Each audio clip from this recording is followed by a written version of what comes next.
I want to first off tell you who I am. Some of you may know me and some may not. My name is Mike Poore, and I am the superintendent of the Little Rock Public Schools. Now that means that I get to help and support kids and teachers and principals at pre-K level, kindergarten, first grade, second grade, third, fourth, fifth, sixth, seventh, eighth, even in the high school kids. So believe it or not, there's over 22,000 kids that I get to help and support. And I love that. And I also love the fact that I get to work with teachers and principals. And we've got great teachers and principals in Little Rock. If you believe we got great principals and teachers in Little Rock, can you give a little whoop whoop? Get your hands up. We're gonna have to make sure there's some movement. Yeah, whoop whoop. Okay, we have awesome teachers and awesome principals. So today is Jane Mendel Reading Day. What Jane Mendel Reading Day is, it's a historical day because we have been doing this for a long period of time. We do it year after year after year. It's a custom, it's a tradition.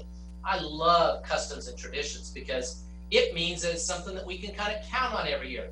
And so this year is different, and it's kind of a good different because I get to read to everybody rather than just coming into one school or two schools and reading to a couple classes. I'm getting to read to everybody today. So I am kind of liking this part of it. And today I have picked out a book that I want to bring towards the camera so that you can all see it. And the name of this book is, Have You Filled Your Bucket Today? Have you filled your bucket today? I love the sound of the title of that book. And it says it's a daily guide to happiness for kids. And so I kind of like that thought too. And it reminds me, because many of your schools are Leader in Me schools, where kids get to be leaders. And I totally believe in that. Whether you're a kindergartner or you're a fifth grader, you can be a leader at your school. Let's see if this book helps us. Let's see if I can get my thing right here. There we go. All day long, everyone in the whole wide world walks around carrying an invisible bucket. Everyone has an invisible bucket. I wonder what that means. You can see it, you can't see it, but it's actually there. An invisible bucket's there for every one of us. You have a bucket. Each member of your family even has a bucket. Grandparents, friends, and neighbors, they all have buckets too. Everyone carries invisible buckets. We got to figure out what this invisible bucket thing's all about. Your bucket only has one purpose. And that purpose is to hold your good thoughts and your good feelings about yourself. So everyone uses their buckets to not forget how good you are as an individual. That's really awesome. You feel happy and good when your bucket is full. And you feel sad and kind of lonely if your bucket gets empty. We don't want anybody's bucket to be empty. I know that. You fill a bucket when you get to show love towards someone else. When you say or do something, or even when you just give a smile. Everybody right now, stop and let's just smile at each other, okay? Because that's one thing we can all do right now. Let's all give a big smile. I want to see the biggest smiles that you've ever seen in your life. Smile, smile, smile. There's some beautiful smiles out there. Thank you for doing that. Even some people standing up and missing an arts class, getting their smile on. I love that. So we're moving on with the story. It says, a bucket filler is a loving and caring person who says and does nice things to make others feel special. So when you go do something for somebody else, it fills your bucket, but it fills their bucket. When you treat others with kindness and respect, you're going to always fill their bucket. But you can also dip into a bucket and take out good feelings. You dip into a bucket when you make fun of someone, when you say mean things, or even when you ignore someone. That's when you take away from a person's bucket. We don't want anybody to take something away from a person's bucket. We want everybody to fill buckets. Here's another example of what can happen of taking away. If you bully somebody, You're dipping into their bucket and you're making them not feel as good. When you hurt others, you dip into their bucket. And you're going to dip into your own bucket too. That's kind of thought. I hadn't thought of that. If you end up saying a mean thing to somebody, you not only take away from their bucket, but you actually take away from your own bucket. This is a deep book. Many people who dip have an empty bucket. They may think they can fill their own bucket by dipping into someone else's, but that never works. So hurting someone else never fills your own bucket. But guess what? When you fill someone else's bucket, you get to fill your bucket too. You feel good when you help others feel good. Oh, God, I love that.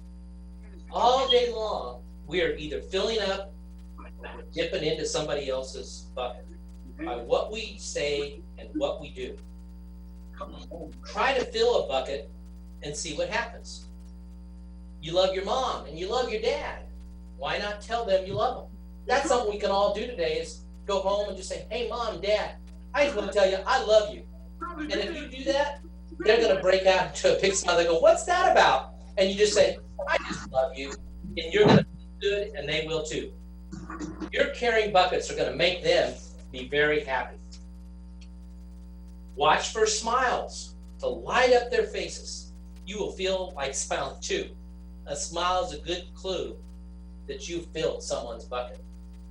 If you practice, you'll become a great bucket filler. The more you do it, I think, the better you become at it. Just remember that everyone carries this invisible bucket, and think of what you can say or do to fill the other person's bucket. Here's some ideas. You could smile and even say hi to the bus driver that you go home with today, and just say, hi, thank you for being my friend, and thank you for taking me to school every day and taking me home. You could invite the new kid at school to play with you. It doesn't matter what kind of kid that is, but just to invite someone that you see isn't being included. You're going to fill your bucket, and you're going to fill their bucket. You could write a thank you to your teacher. Oh my gosh. Can you imagine Miss Day's class if you got a note from class? What about if you were in Miss Carson's class and you got a note from the class saying, man, we appreciate it, or Miss Jones' class at baseline, and you wrote a note to say thank you to your teacher? That would be way, way cool. You could even call your grandpa or your grandma, whether they live here in this city or someplace else. Just call them and say, hey, I just want to say thank you. There are so many ways to fill a bucket. Bucket filling is fun and it's easy to do, and it doesn't matter how young or old you are. It doesn't matter how much money you have. And it doesn't really take that much time. And remember, when you fill someone else's bucket, you fill your own bucket too. When you're a bucket filler, you make your home, your school, and your neighborhood all better places. And bucket filling makes everyone feel good. So why not decide to be a bucket filler today and every day? And just start each day by saying to yourself, I'm going to make sure that I fill someone's bucket today. And maybe it's that one little person that in your classroom that doesn't get much attention, or someone that's feeling a little bit sad, and you just go up and say hi to them. It'll make a big difference. And at the end of each day, then think about it. Did I fill buckets or did I empty buckets? And when you say that you filled the bucket, it's going to make you feel really, really good. So that's this story. And to wrap up this morning, I just want to thank you all for being such good listeners. This has been recorded, so you can actually play it again some other time, or your parents can watch it at home. But the big moral of this story, I think, is we all want to be a bucket filler. We want our own buckets to be full because that means we're happy. No one wants to have an empty bucket. And I'm guessing that your teachers will probably tell you a little bit of an added-on story about this within their classrooms today, even though they weren't prepared. But our teachers are so good, they have no problem. I bet they will figure another way out to make this book even better. We can all be bucket fillers. We can all go do something that makes someone else feel special. And by making them feel special, you're going to end up having your own bucket filled. So here's how I want to finish today. I want to thank everybody for being such awesome listeners. And right now, we want to make sure that we're waving to everybody, and everybody get a wave on and say, because we're going to be checking out here in just a minute. In just a minute, I'm going to let you turn off your mute button, and everybody can say goodbye. And it's going to sound crazy, but it's going to be way, way cool. So turn off your mute, and everybody say, have a great day.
Toby.